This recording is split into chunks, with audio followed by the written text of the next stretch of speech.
Hey everybody, and welcome to I Do Everyday Automation, where we talk about products and projects to make life easier.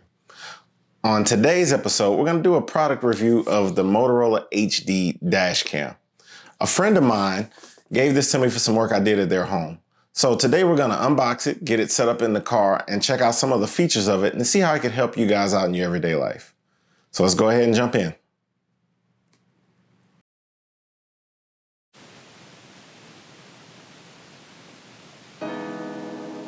Okay, so here we have the Motorola HD Dash Cam.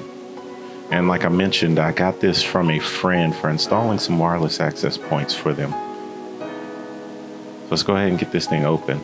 Very reminiscent of the old GPSs from yesteryear. We have the camera here. Let's see what else we have in here. And here's the vent clip that we'll probably use, and the suction pad. I may give that a shot.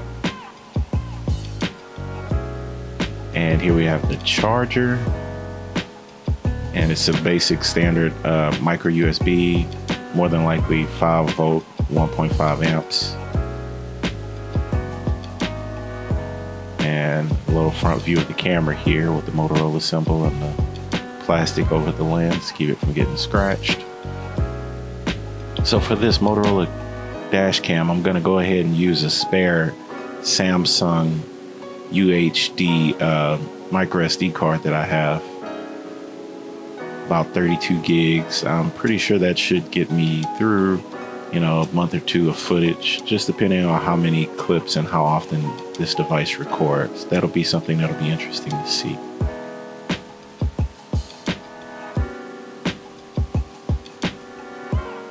So again, I'm pretty sure I'm going to use the vent clip.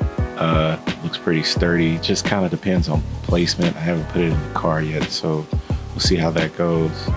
I will probably try the suction pad. I just have not had the best of luck with those things in the past.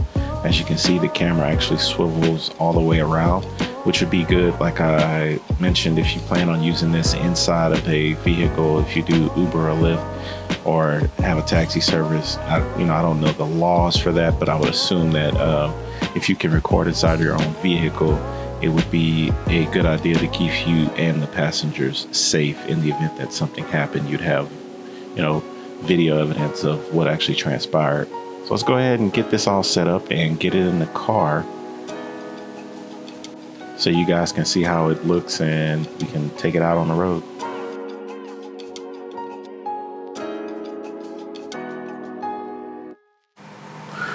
All right, so now that we have it hooked to the visor, I chose to go with the visor mount. I like the way it sits up a little bit higher. I normally run it on the passenger side, but for the sake of video, I'm gonna show you guys the hookup on the driver's side. It also comes with the suction mount for the windshield. I just always have issues with these sticking properly. I may give this one a shot. It looks a little bit more firm and rigid, like it may make better suction. But for now, I'm gonna stick with the visor mount. So we're gonna go ahead and download the app. So first things first, you're gonna need to go ahead and go to the Google Play Store, and you can either search for the model number of the Motorola webcam or search for Hubble Dash Cam. And you're gonna go ahead and hit install.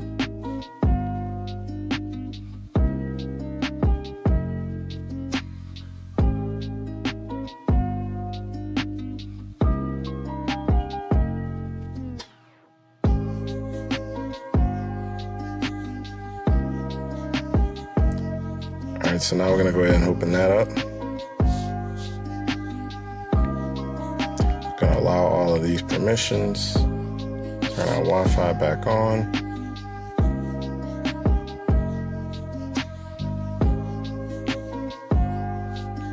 And the password is 1234567 8. Gonna hit connect.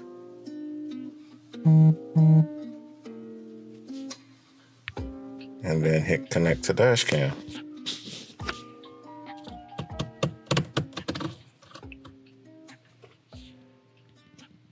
And it's going to ask you to format the micro SD card. You're going to hit yes.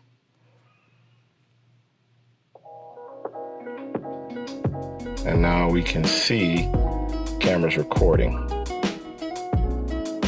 So within the app, you see you actually have an option at the bottom to download. I'm assuming that's going to be the files from the camera. You have the home button.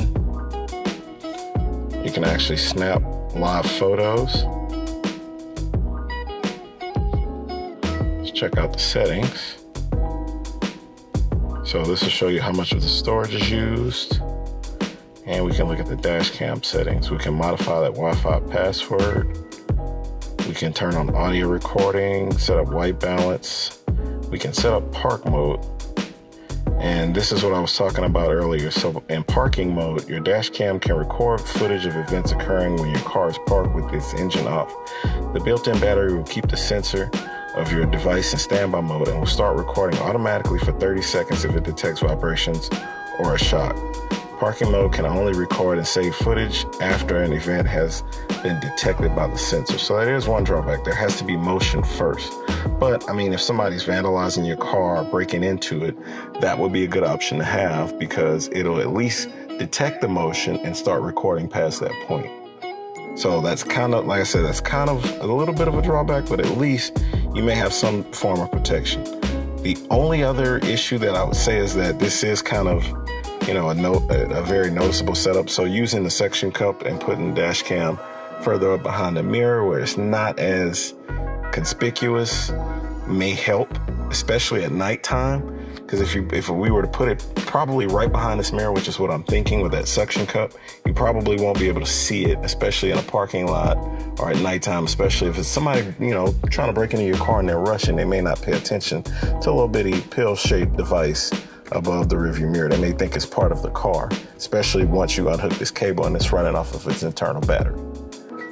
So that's one thing I actually do like. You can adjust the G sensor and that detects the amount of force. Right now we have it set to high. So any like if you get in an accident or anything like that, it notices any drastic change in G force, it'll start recording automatically, which is another good setting to have. All right, so while I show you some video from the Motorola Dash Cam in the background, I'll tell you all about some of the benefits and drawbacks that I noticed while using the dash cam. As I predicted, the visor mount is probably best for viewing inside of the car if you are a taxi, Uber, or Lyft driver. The clips are generally in 1-minute intervals unless you change that in the settings. I mounted the dash cam to the window with the suction cup and it held well, but at some point the camera angle adjusted and I missed some of the video. Which brings me to my next point. I like clean lines and would prefer to be able to use the dash cam on battery only. So the included car charger is a bit of a nuisance, especially since it needs to be connected to the camera on the window. I searched for a few weeks for a small solar panel that I could retrofit to a micro USB connector and bypass a cigarette lighter adapter and attach directly to the window, but I had no luck. So if you guys know where I can find one, please don't hesitate to let me know. Which brings me to the battery. Although there is an internal battery, it doesn't appear to last too long, at least on the unit I had. This could interfere with it being a viable option for the car if you are parking in a high-risk area or would like to protect your car against vandalism. A couple other things I would like to see. The option to see or turn on the speed limit, possibly an accelerometer for accidents, a wide-angle lens, and a Bluetooth connector or Bluetooth connectivity in lieu of Wi-Fi for the app. I know some of the more expensive dash cams come with similar features, as well as the possibility to upload video directly to the internet via a subscription. So if your dash cam is stolen, you will still have the video. So my final verdict would be, would I purchase a dash cam? After reviewing possible accidents, yes. Would I recommend purchasing this dash cam? Definitely not. But hey, it was free and a great entry into the market for me. At this point, I kind of see it like security cameras for the home. Can you live without them? Yes. But once you have it and you're paranoid like me, will you continue to use it? Definitely. But to be fair, even some of the more expensive cameras like the Owl Cam, which has LTE, doesn't have storage. So none of these cameras are actually perfect, but I would say do your research, find the one that works for you. Again, this one was free for me. So for now, it is the perfect one. I may look to get something with a few more options, better battery, or, you know, some type of solar charger or something to that effect down the line. But still, I would say a dash cam is worth it if you live in a big city and you're worried about traffic or accidents like I am. So here's a video that I shot just to show you guys the actual motion detection. The car was parked and we were actually in the model home in front of you guys. And if you can see a little bit off in the distance, there's actually some construction workers moving around. So it did detect that, and I did get about a 1-minute clip of that. So that was great to know that it did work with the car turned off, and there was some battery life to it. Like I said, I would just like to see a little bit more battery life. And like I said, my unit could have just been defective. So just keep that in mind if and when you're shopping for a dash cam. Here's another video of the car park. You can obviously see somebody walking across the parking lot.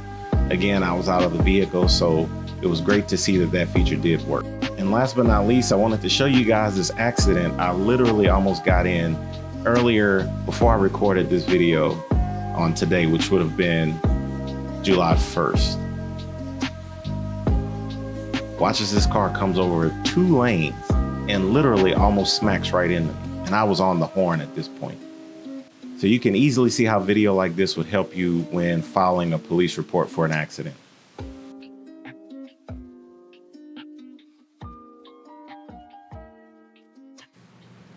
All right, guys, that's gonna do it for today's video. Hopefully you guys liked it and learned something. If you did, make sure you give me a thumbs up and subscribe to the channel so you can see more content like this as I produce it. And if you guys ever have any questions or comments about any of the products I review on the channel or any of the tutorials I do, make sure you hit me down in the comment section below or on social media. Other than that, I'll see you guys on the next one. Later.